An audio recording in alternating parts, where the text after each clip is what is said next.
Thank you very much for the introduction. Predictions are very, very difficult, especially about the future. When I was about 10 years, I discovered one of my favorite books in my grandparents' basement. And that was a book, an illustrated book about the future from the 1960s. What is interesting about these pictures and what fascinated me back then already is that they're so wrong and so hilariously wrong. Later I discovered that this fascination is called retrofuturism, how yesterday viewed tomorrow. This one is particularly interesting. It's called Leaving the Opera in the Year 2000, and it's from 1882. And what I like about it, that it has two elements. It has flying cars, something we don't have yet, and going to the opera as a mainstream activity, which sadly we no longer really have. So in conclusion, it's fair to say that we are extremely bad at making predictions. And this, of course, also applies to political science and international relations. This is an image from the election in Crimea. According to the Society for Stiftung für Wissenschaft und Politik in Germany, is a famous think tank in Germany, almost no security expert could have foreseen that Crimea is now part of Russia. If you would like another recent example, in June 2014, the Islamic State captured major parts of northern Iraq. Even though this region is covered by a lot of political experts, hardly anybody anticipated that this would take place. This failure, or the failure of political experts, is also documented by science. There's a famous book by the expert Philip Tedlock called Expert Political Judgment, in which over the course of 20 years he tested the predictions of 284 experts. And his conclusion is, and a lot of times chance makes better predictions than political experts. Even a basic algorithm would make better predictions than political experts. This, of course, raises the questions, what if we have more data and better algorithms? Will we also be able to make better predictions? So this is a patent which Amazon filed in 2012, and which was granted by the end of 2013, and that's a patent for anticipatory shopping. So what this algorithm does, it anticipates what you're going to buy before you have bought it.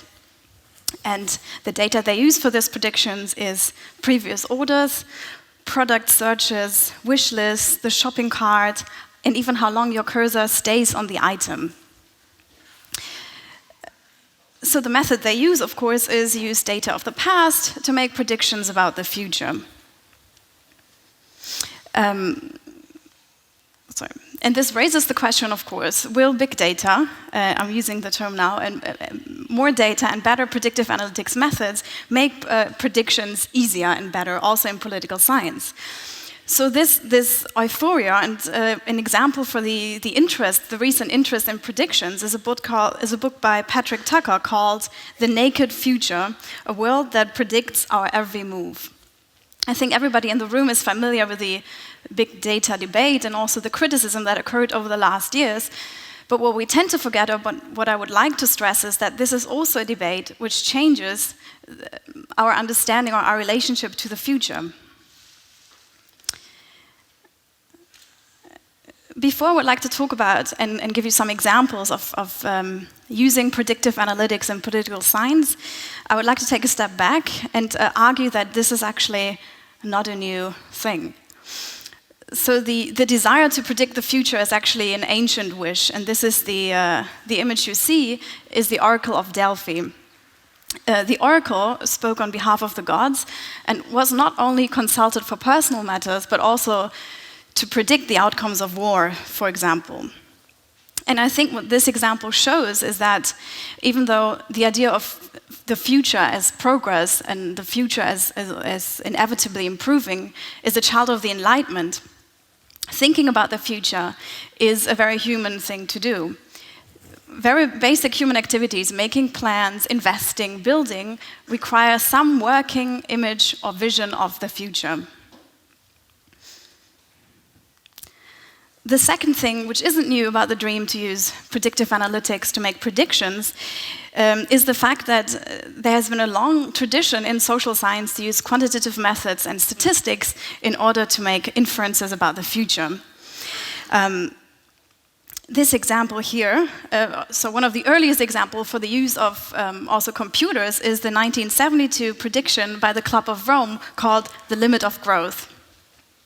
And what you see here, this is a machine built in 1949 by the economist Bill Phillips, and this is an analog computer which is used to predict economic outcomes. So if you change one parameter of the economy, what effects will it have on other aspects of the economy? And the third part, which is not new about the fantasy to use big data to make predictions, actually stems from science fiction. And this is a book I would like to talk about by Isaac Asimov. It's a Foundation series. It's a science fiction series in which the author predicted or invented a sci-fi science called psychohistory. And that was as early as the 1950s. So in the novel Psychohistory, or in the Foundation novels, Isaac Asimov pictures or portrays the scientist Harry Seldon. He develops a science called psychohistory, which uses mathematics, history, and sociology to collect all the data of the galactic empire and predict its future. And the goal of this prediction is, of course, ultimately to change the course in his favor. So if we go back to the original question, we are pretty bad at making predictions. And the idea of using data and mathematics to make predictions is a very ancient desire. And of course, this also has a tradition in political science, and there are a lot of important institutes, for example, which calculate correlates of war or try to predict which factors influence genocides. But what I would like to introduce to you now are 3 examples which work with the narrative that I've tried to explain at the beginning of this talk. So what you see here, this is a school in Pakistan, and in the past 7 years, over 500 terrorist attacks or suicide attacks have been carried out in the country, and a very favorite target of these attacks are schools. So the company Predictify.me, one of the co-founders is also from Pakistan. He joined in December 2014 with the United Nations to make predictions about when and where terrorist attacks on schools will occur. And they do 2 things. The first thing they try to do is make simulation to test the risk preparedness of schools. And the second thing is to predict, and they claim with a 94% accuracy, with a 3-day notice, when and where a terrorist attack is going to occur. I tried to get in touch with them, but I couldn't reach them to find out which data exactly they're using. What they claim they're using geospatial data primarily. The second example is from 2010. This is the global database of ideas and tone. This is an open source project, and it monitors the world's broadcast and news media in over 100 languages in real time. It identifies people, location, things, events, and tone of the reporting of these events.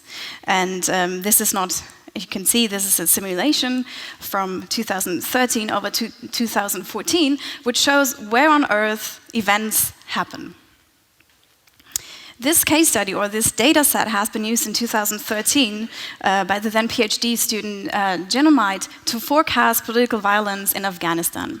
And again, he did not use traditional forecasting methods like poverty rate or income of the country, but instead he used the entirely open source intelligence of information available in the World Wide Web.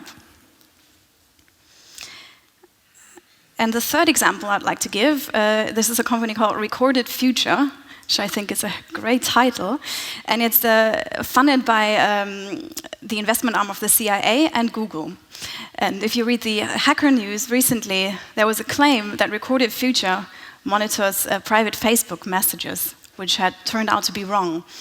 Nonetheless, what Recorded Future does is they also use open source information from the web, that is broadcast news, but also social media news, in order to make predictions. The main customer of Recorded Future are private companies. So you could say what Recorded Future does is in fact business intelligence. They try to find out where do so-called cyber attacks happen on the company. Are data breaches going to happen? But another activity the company is engaged in is also the forecasting of political protest. And what you could see here, this is the work they did last year on the upcoming presidential elections in Egypt. And if you're a customer of a Recorded Future, you can see this is sort of one of the screens you receive, and you can see a forecast of future uprising in Egypt. And well, one of the most common questions I have been asked is, so are these predictions actually true? Can we actually predict the future? I think it's very important to find out and work out what the precise assumptions of each of these predictive methods are. And this is what my fellow speaker, Kave, is going to do now. Kave.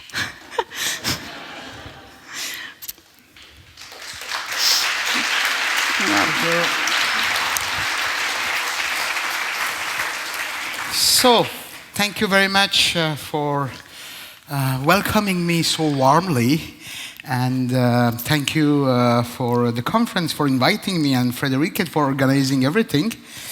So what I'm going to discuss about is about what are the fundamental issues that exist in this prediction game.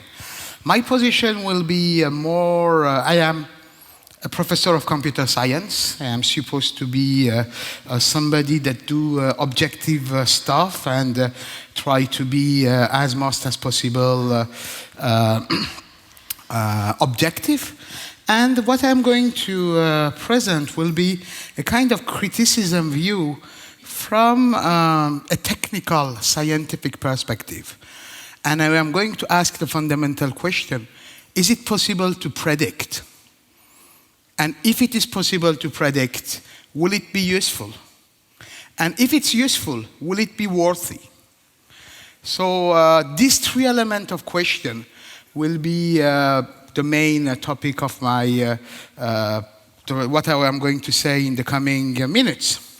So first of all, we have to figure out what is the basic underlying assumption that exists with this kind of predictive technology and approach.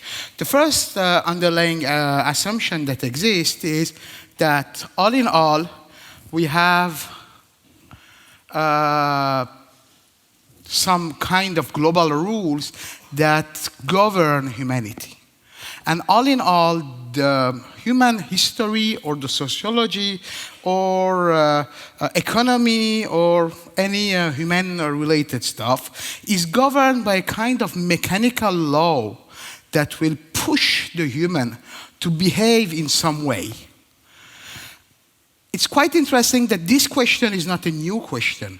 We had something like 200 years of discussion around this idea that has been in the context of sociology coined the discussion between positivist and or post-positivist people, that some people claiming that yes, there exists some kind of overall rules and laws that will validate the fact that some topic are coined as science. For example, politics is political science, or sociology is kind of science as the same way as physics or chemistry is a science. Indeed, the point of are these topics science or something like philosophy that is not seen as a science and as a different thing is by itself a question of interest and a discussion, a long-term discussion. For example, if you go even further, you will see that a topic like history, you have some people that are proponent of the position that history is a science and you can predict history. Let me give you a very classical example of this. If you go to historical materialism, And you go to the theory of Marx, he said that all the history is predictable. We are having a kind of process that will push us toward communism. And he gave, as an example of this predictability, a set of events that has happened in the past. Sometimes we might get lost in this kind of predictivity. For example, some people would say that the French Revolution is the same nature as the English Revolution of Cromwell because the two revolutions cut the head off their king, which indeed is a question of, is a long ongoing discussion among historians. The second assumption that exists behind this is the assumption of rationality, or the human rational. And if the human are rational, how can we define the rationality? And indeed, when we will end up with defining the rationality, we are just uncovering another problem, which is then there is different type of rationality. And now, if I construct a model that will help me to predict the behavior of human based on rationality, what is rationality become a question of politics, and we are beginning to see ideology coming into the story. Meaning that this kind of model and this kind of approach cannot be separated from ideology. And in fact, what you are modeling, what you are simulating, is the result of the ideology of the person that built the model. And this is a kind of longer term discussion. You cannot say that when you are using an algorithm, we are completely objective, because any algorithm is based on some assumption, and the assumptions are based on the ideology of the person. And when we want to do a simulation-based analysis, we have to go back on the ideology and figure out what is the ideology that was behind. This is a very important point that we will, I'm also supposed to participate in another session just after, where we will be discussing a little deeper about this ethic of algorithm stuff.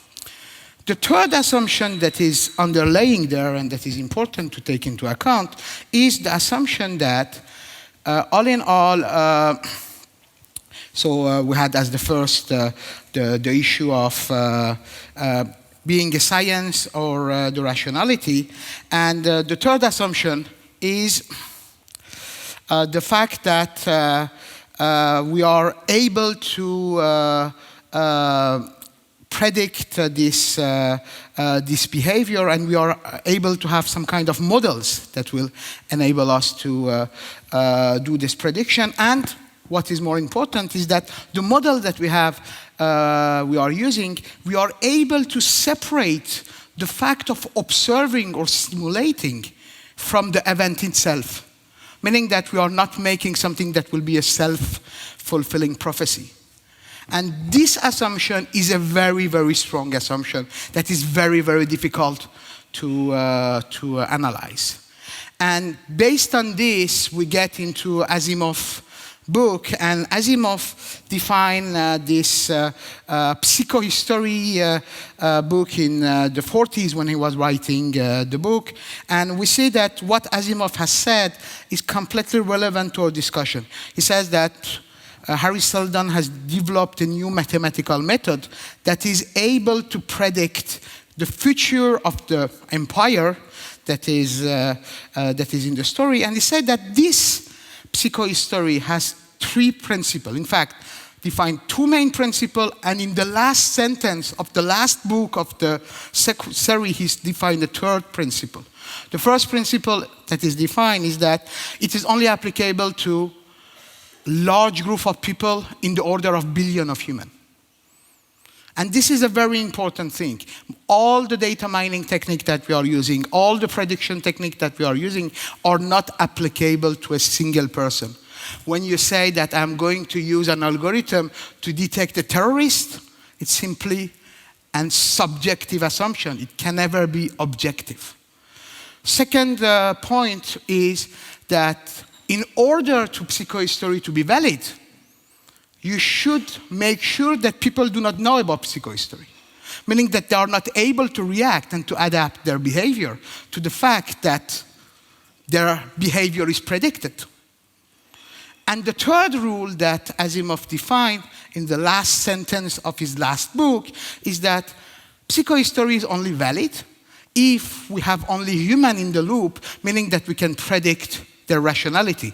And if you have some other element, like in the book, robots, it's not anymore possible to apply psychohistory. And you see that Asimov, in the 40s, he just goes in defining the three, in criticizing and defining the three bases that I give you at the first. Is it possible to find global law? Yes, if we are looking at large enough and long time enough span. Second, we need to assume that if we go on the second rule of Asimov, that we are not interacting with the process that we are looking at. And the third assumption that Asimov was doing was that we are able to capture the rationality, meaning that we are only dealing with one species or one type of rationality of human. And indeed, we can ask ourselves, has the human of today evolved from the human of past time? Or are we not evolving all the time? Meaning that can we assume that our rationality today is the same of the rationality of our parent? Or going further? Meaning that capturing this rationality is by itself difficult tough. Do not say this to a teenager of 14, 15 years, because his answer will be that my rationality is completely different from the rationality of my parent. So, now let's go on the risk and benefit of this analysis.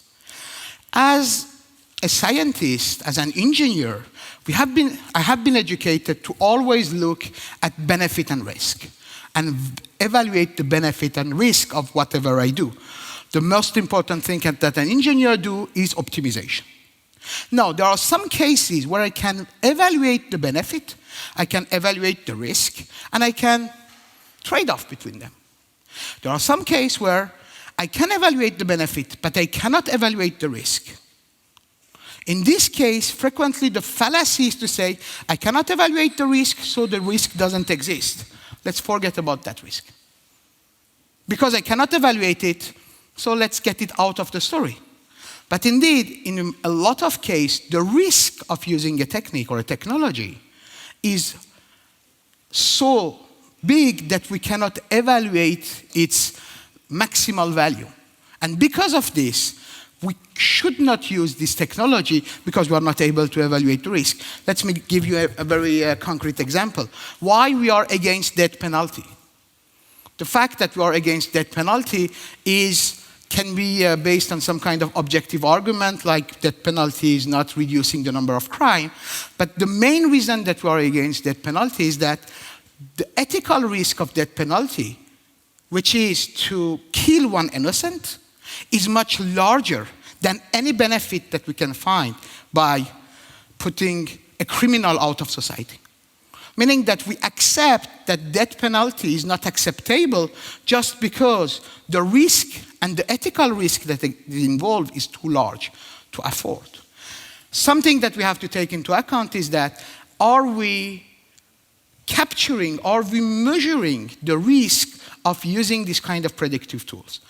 Indeed, when you use the predictive tool for selling one device on Amazon to somebody, the risk is that the person will buy it or not. But when I am making an analysis on predicting a war, the risk is that I am beginning to do a self-fulfilling prophecy, because the fact that I know that there is going to be a war, every action that I'm doing will be an action that will drive me to the war or make me getting further from the war. And if I am able to avoid a war by predicting it, I'm able also to make a war if I'm predicting it. Meaning that there are some ethical risk and some kind of more fundamental risk that exists in this kind of stuff. Meaning that even if I am able to do it, what I'm not thinking that is possible just because of the three previous topics that I said being not clear, it's not something that I would like to do and a knowledge that I would like to have. A very classical example of this is that all of these methods are based on the assumption, on the hidden assumption, that past will tell us something on the future. And in the risk theory, there is one term that is used for this fallacy, which is the black swan. Black swans are animals that we never see them before going to Australia. So up to the 19th century, the definition of a swan was a white animal that is the swan that we are using to see. And now you get into Australia and you see a black swan. There is another much fundamental thing, which is the risk of uniformity. The fact that I build a prediction, define what is typical and what is atypical. What is typical is what follow my prediction. What is atypical is what not follow my prediction. Meaning that by the fact of prediction, I define a kind of way of separating what is normal from what is abnormal. And what is abnormal, what I'm going to do, I will put it aside. I will see it as an outlier. I will see it as somebody that should be removed from the path of my theory. If we do this, what will be the society that we are going to build? Because giving the power of deciding what is normal and what is abnormal to a statistical model or any type of model will also change the nature of our humanity and will be a kind of questionable thing. As a last sentence, I'm saying as a computer scientist, a little mathematician, I am not against predictive techniques. I'm not against this kind of method. I'm just saying that there are risks involved. And the risks involved are not only the risk that I can assess using my theoretical tool of mathematics and statistics. Meaning that if I am going to do this, I have to understand that I have a responsibility, an ethical responsibility, on the unknown effect of what I'm doing. And maybe if we have time, I will discuss a little more about the unknown effect, and in the next session that I will have, there will be more concrete case. Thank you.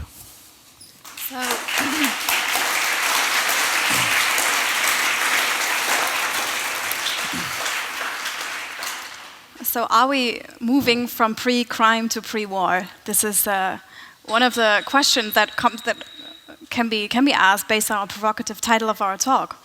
And I think to answer this question, two sub-questions are relevant. The first, is it possible to predict war?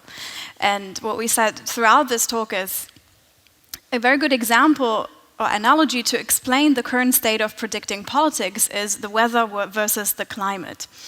So in the past, we were not able to predict the weather or forecast the weather for the next days. And even now, we're still not able to predict the weather for the next 15 days. And also not 15 years.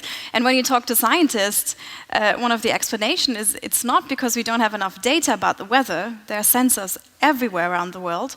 But the problem is in the predictability of the weather. The system is simply too complex.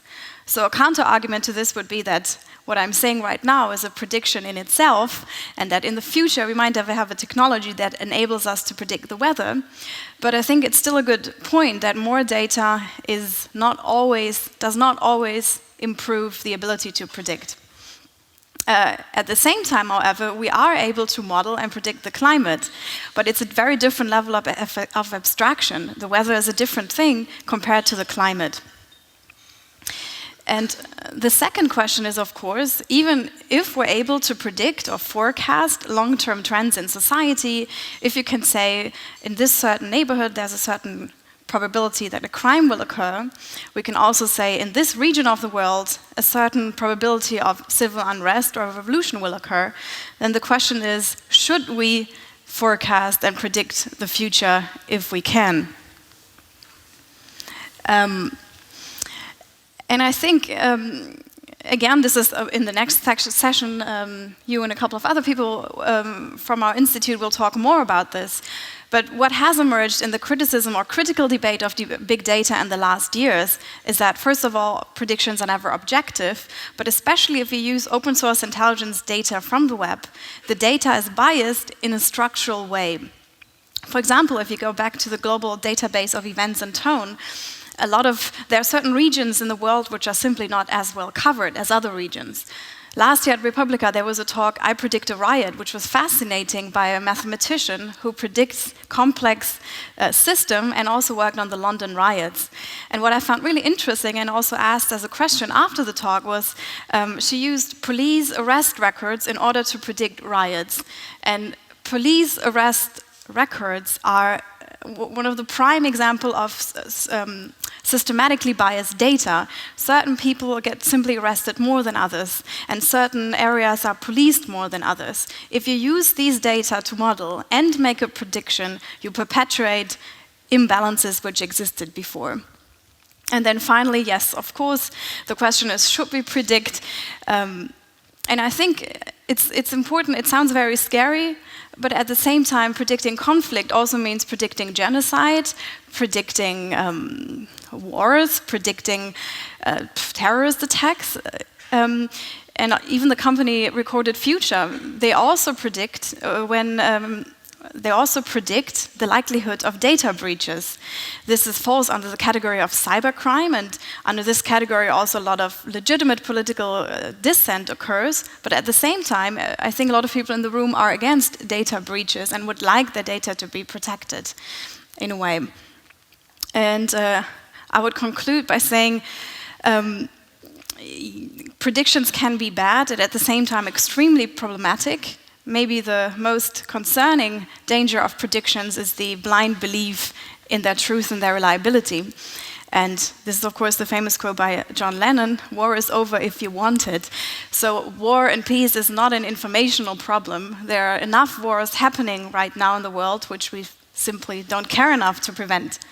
So I think if you do a risk and benefit analysis of prediction, one might come to the conclusion that in certain cases, it's probably better not to predict.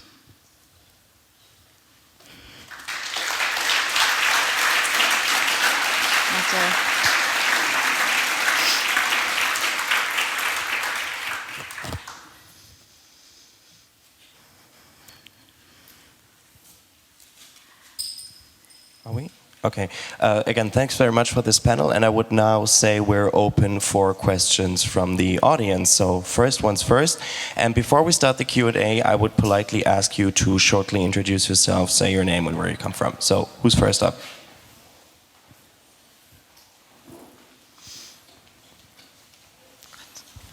Hi, my name is Matthias. I'm a journalist based here in Berlin.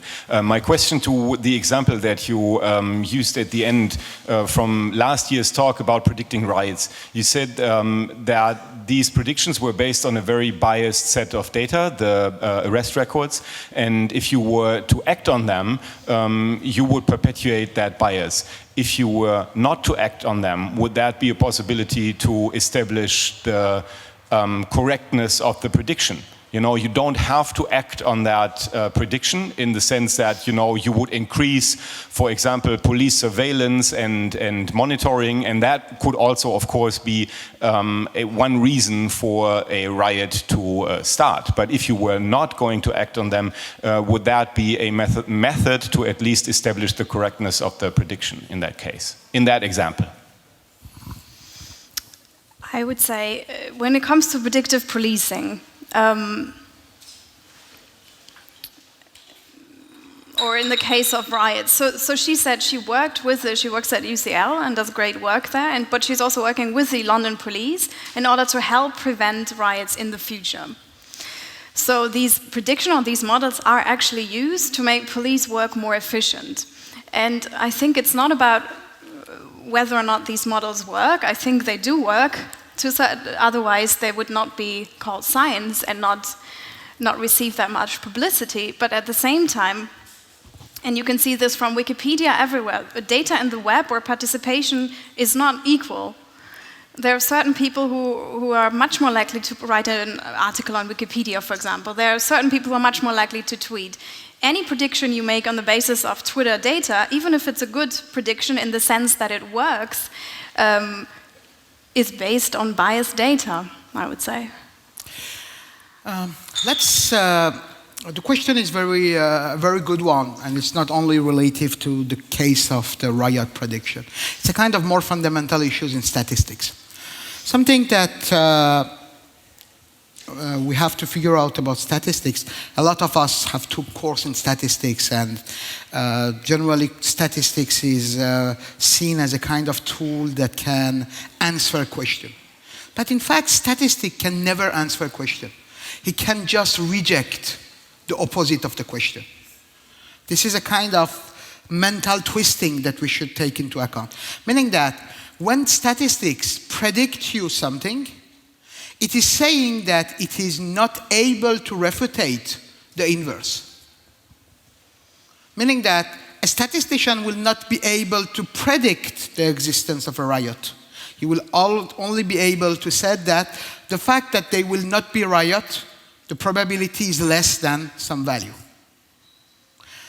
This twisting, in fact, give us kind of caution to use in some results. For example, you were saying correctly that the fact that you are predicting that there will be a riot, you have a probability that a riot is happening that is high, means that you are going to put more police. The fact that you put more police will increase eventually the likelihood. But I do believe a lot of the predictions are not being published. So when the US government publishes now climate or terrorist risk is at 5, this could be, as you said, a strategic move. But at the same time, there will be predictions which just have different effects on the people who have access to them, and this creates new dynamics of power and imbalances of information. Okay, Q&A is closed, and for question requests, last question. Thank you. I'm Christoph. I studied psychology in Berlin. And my question is, in Asimov's novels, the whole point is that the creation of the pre-crime system is very dangerous because it can be easily abused. And aren't you afraid that the tools that could be created to predict war could be manipulated to create war in the first place?